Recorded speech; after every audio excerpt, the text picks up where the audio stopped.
Welcome back to our channel భాషా study centre. ఈరోజు science మీద లైవ్ టెస్ట్ అనేది ఉంటుంది, నెంబర్ 13. ఈ సైన్స్ టెస్ట్లో మొక్కల భాగాలు మరియు వాటి విధుల మీద లైవ్ టెస్ట్ అనేది ఉంటుంది. ఈ వీడియో నచ్చితే లైక్ చేయండి, షేర్ చేయండి and subscribe my channel. First question అండి, ఎగబాకే మొక్కలకు ఉదాహరణ. ఆప్షన్స్: ఏ మల్లె, బి కాకర, సి బీర, డి పైవన్యు.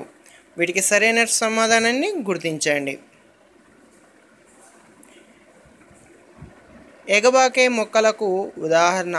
ఎగబాకే మొక్కలు ఇక్కడ ఏమేమి ఉన్నాయండి? మల్లె ఉంది, కాకర ఉంది, తర్వాత బీరకాయ ఉందండి. వీటికి సరైనటువంటి సమాధానాన్ని గుర్తిస్తే వీటికి సరైనటువంటి సమాధానం పైవన్యు అండి. మల్లె, కాకర, బీర అనేటివి ఎగబాకే మొక్కలకు ఉదాహరణ అండి. ఎగబాకే మొక్కలు అంటే మీ కాండం బలహీనంగా ఉండి చెట్లపై కానీ మందల కానీ ఏదైనా ఆధారంపై కానీ పెరుగుతాయండి. ఇది తీగలు ఎగబాకే మొక్కలకు ఉదాహరణలు అండి. నెక్స్ట్ సెకండ్ క్వశ్చన్ అండి, బంగాళదుంపలో తినే భాగము. ఆప్షన్స్: దుంప, వేరు, కాండము, డి ఫలము. వీటికి సరైనటువంటి సమాధానాన్ని గుర్తించండి.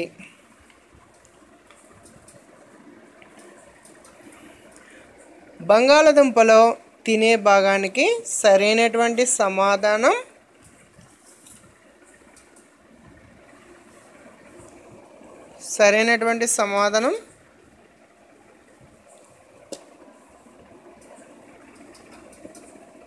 కాండము అండి. వీటికి సరైనటువంటి సమాధానం కాండము ఈజ్ రైట్ ఆన్సర్ అండి. బంగాళదుంపలో తినే భాగము కాండము. వీటికి సరైనటువంటి సమాధానం సి అండి. నెక్స్ట్ థర్డ్ క్వశ్చన్ అండి, అతిపెద్ద పుష్పము. ఆప్షన్స్: ఏ రఫ్లిషియా, బి అరటి, సి క్యాబేజీ, డి డాలియా. వీటికి సరైనటువంటి సమాధానాన్ని గుర్తించండి.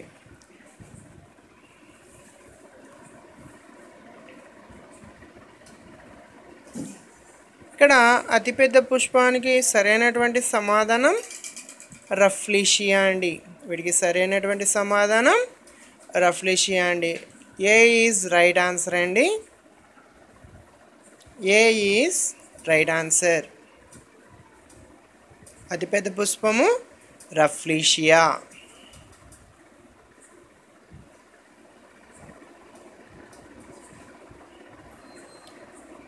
నెక్స్ట్ ఫోర్త్ క్వశ్చన్ అండి, దుంప వేర్లకు ఉదాహరణ. ఏ క్యారెట్, బి బీట్రూట్, సి ముల్లంగి, డి పైవన్నీ. దుంప వేర్లకు ఉదాహరణలు. వీటికి సరైనటువంటి సమాధానాన్ని గుర్తించండి. ఏ క్యారెట్, బి బీట్రూట్, సి ముల్లంగి, డి పైవన్నీ. వీటికి సరైన సమాధానాన్ని గుర్తిస్తే దుంపవేర్లు ఏమేమి ఉన్నాయండి? ఇక్కడ క్యారెట్ ఉంది, బీట్రూట్ ఉంది, అండ్ దెన్ ముల్లంగి కూడా ఉంది కదా.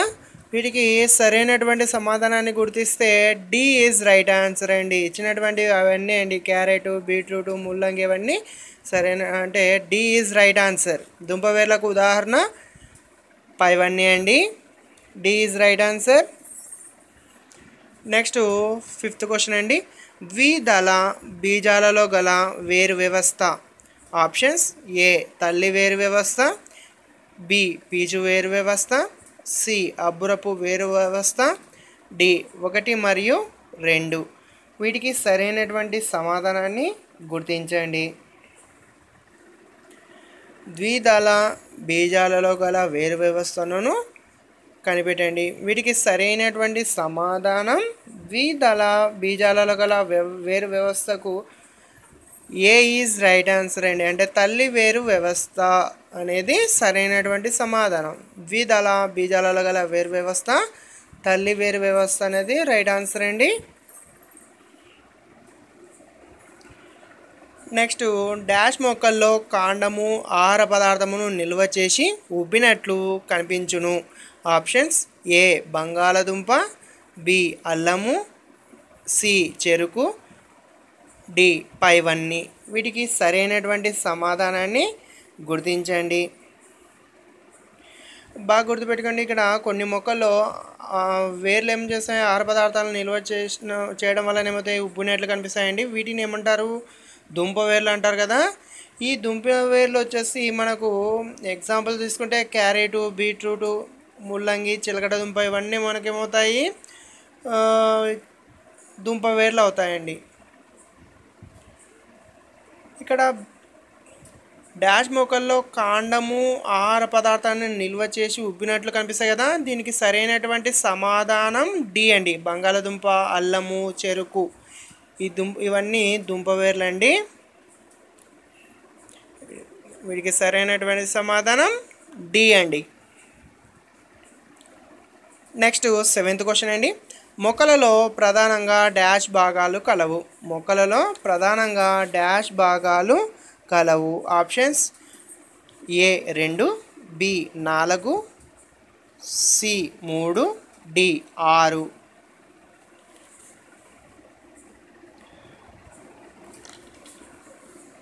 వీటికి సరైనటువంటి సమాధానాన్ని గుర్తించండి. మొక్కలలో ప్రధానంగా ఎన్ని రకాలు ఉన్నాయండి, మొత్తము 3 రకాలు ఉంటాయండి. ఎన్ని ఉంటాయి, మొత్తం 3 రకాలు. 1 తీగలు లేదా ఎగబాకే మొక్కలు, 2 పొదలు, సి వృక్షాలు. అంటే మొత్తానికి ఎన్ని రకాలు ఉంటాయండి, 3 రకాలు ఉంటాయి. Option C is right answer. మొక్కలలో ప్రధానంగా 3 భాగాలు కలవు.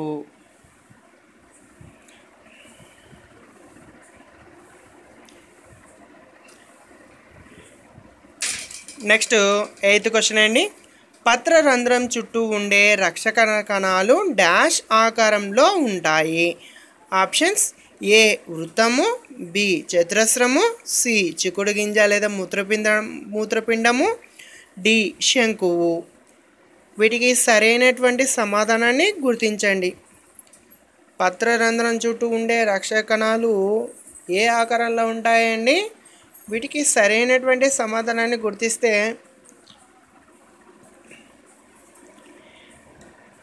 ఇక్కడ సి అనేది సరైనటువంటి సమాధానం అండి.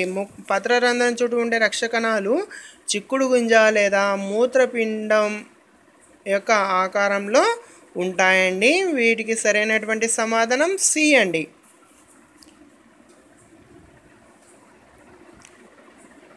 నెక్స్ట్ 9th క్వశ్చన్ అండి. పత్రపీఠాన్ని పత్రదళాన్ని డాష్ కలుపుతుంది. ఆప్షన్స్ ఏ కనుపు, బి పత్రవృంతము, సి ఈనెలు, డి ఏది కాదు. వీటికి సరైనటువంటి సమాధానాన్ని గుర్తిస్తే పత్రపీఠాన్ని పత్రదళాన్ని డాష్ కలుపుతుంది.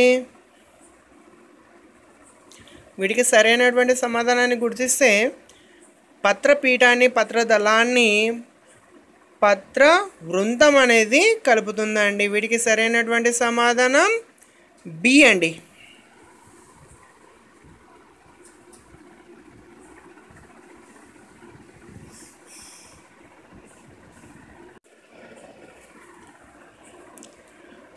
పత్రపీఠాన్ని పత్రదళాన్ని పత్రవృంతం అనేది కలుపుతుందండి. వీటికి సరైనటువంటి సమాధానం బి అండి. ఇంకా ఎవరైనా సబ్స్క్రైబ్ చేసుకోకపోతే సబ్స్క్రైబ్ చేసుకోండి. Please subscribe my channel. ఇంకా టోటల్గా ఇక్కడ 15 క్వశ్చన్స్ ఉంటాయండి. 15 క్వశ్చన్స్ వరకు మొత్తాన్ని ప్రాక్టీస్ చేయండి. B is right answer. 9th వన్కి పత్రపీఠాన్ని పత్రదళాన్ని పత్రవృంతం అనేది కలుపుతుంటుందండి. నెక్స్ట్ 10th క్వశ్చన్ అండి. క్రింది వాటిలో సరైనది ఏ రఫ్లిషియా 1 మీటర్ వ్యాసంతో 4 కిలోల బరువు ఉంటుంది. బి రఫ్లిషియా 2 మీటర్ల వ్యాసంతో 4.5 కేజీల బరువు ఉంటుంది. సి రఫ్లిషియా 2 మీటర్ల వ్యాసంతో 5 కేజీల బరువు ఉంటుంది. డి రఫ్లిషియా 1 మీటర్ల వ్యాసంతో 3 కేజీల బరువు ఉంటుంది. వీటికి సరైనటువంటి సమాధానాన్ని గుర్తించండి.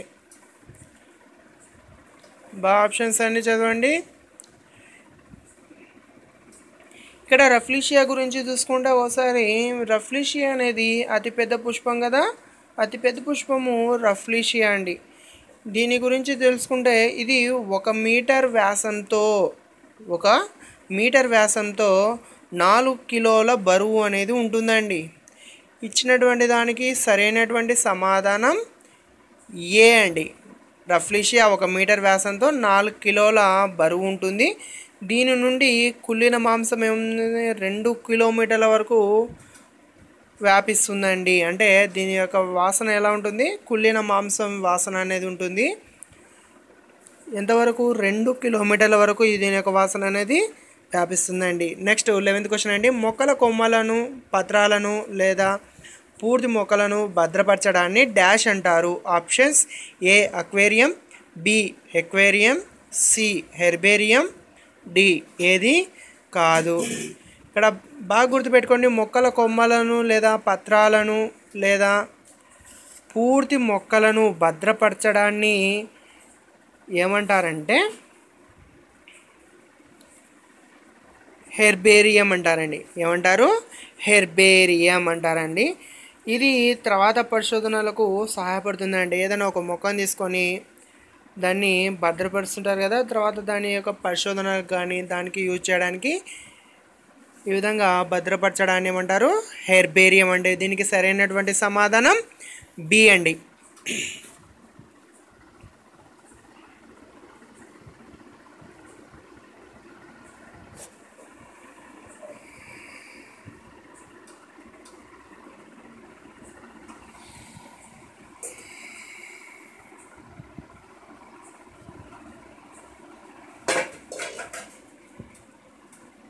నెక్స్ట్ 12th క్వశ్చన్ అండి.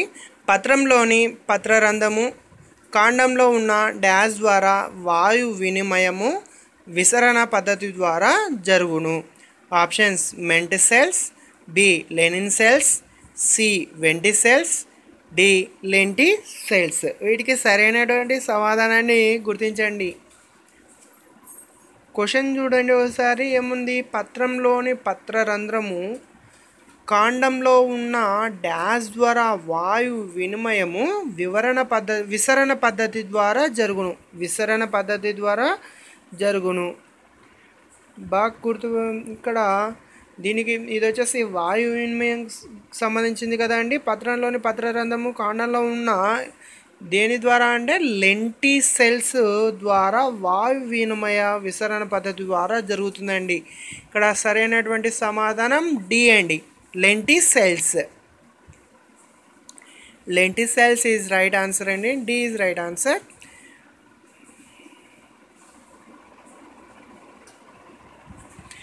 నెక్స్ట్ 13th క్వశ్చన్ అండి. పత్రం యొక్క విధులు. ఆప్షన్స్ ఏ కిరణజన్య సంయోగక్రియ, బి బాష్పోత్సేకం, నెక్స్ట్ సి ఏ మరియు బి, డి ఏది కాదు. వీటికి సరైనటువంటి సమాధానాన్ని గుర్తిస్తే పత్రం యొక్క విధులు ఏ కిరణజన్య సంయోగక్రియ అనేది జరుగుతుంది కదా, తర్వాత బి బాష్పోత్సేకం అనేది కూడా జరుగుతుంది. వీటికి సరైనటువంటి సమాధానాన్ని గుర్తిస్తే ఏ అవుతుందండి అండ్ దెన్ బి అవుతుంది. అంటే సి ఈజ్ రైట్ ఆన్సర్ అండి. ఏ మరియు బి పత్రం యొక్క విధులు కిరణజన్య సంయోగక్రియ, బాష్పోత్సేకం అనేది జరుగుతుందండి. C is right answer.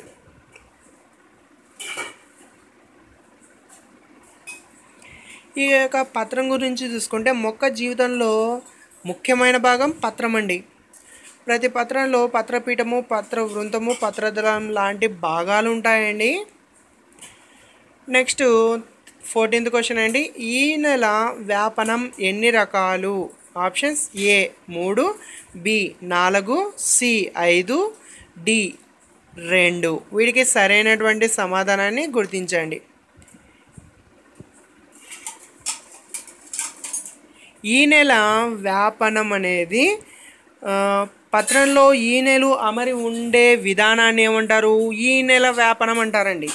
పత్రంలో ఈనెలు అమరి ఉండే విధానాన్ని ఏమంటారు? ఈ నెల వ్యాపనం అంటారండి. ఇవి 2 రకాలు అండి. ఒకటి జాలాకార ఈ నెల వ్యాపనము, అంటే తల్లి వేరు వ్యవస్థ, ద్విదళ బీజాలు అండి. నెక్స్ట్ సెకండ్ సమాంతర ఈ నెల వ్యాపనం, అంటే పీచు వేరు వ్యవస్థ, ఏకదళ బీజాలు, ద్విదళ బీజాలు, ఏకదళ బీజాలు. అంటే ఈ నెల వ్యాపనం అనేది ఎన్ని రకాలు ఉంటుందండి? ఇక్కడ 2 రకాలు ఉంటుందండి. ఈ నెల వ్యాపనం అనేది 2 రకాలు ఉంటుంది. Here the right answer is D అండి. నెక్స్ట్ 15th క్వశ్చన్ అండి. మిరపకాయ అనున్నది ఏ రకమైన వాటికి ఉదాహరణ? ఆప్షన్స్: ఏ తీగలు, ఏగబాకి ముక్కలు, బి పొదలు, సి వృక్షాలు, డి ఏది కాదు. వీటికి సరైనటువంటి సమాధానాన్ని గుర్తిస్తే మిరపకాయ అనున్నది ఏ రకమైన వాటికి ఉదాహరణ? బాగా గుర్తుపెట్టుకోండి. ఇక్కడ దీనికి సరైనటువంటి సమాధానాన్ని గుర్తిస్తే పొదలు అండి. ఈ మొక్కల కాండము మొదలు నుంచి అనేక కొమ్మలు గుంపులు గుంపులుగా పెరుగుతాయి. ఈ విధంగా ఉన్నటువంటి దాన్ని ఏమంటారు? పొదలు అంటారండి. దీనికి ఉదాహరణలు తీసుకుంటే మందార కావచ్చు, మిరప, గులాబీ అనేటివి పొదలకు ఉదాహరణ అండి. వీటికి సరైనటువంటి సమాధానం బి అండి. B is right answer. మిరపకాయ అనున్నది ఏ రకమైన వాటికి ఉదాహరణ? పొదలు అనేటికి ఉదాహరణ అండి. B is right answer. Thank you for watching. Like, share, subscribe my channel.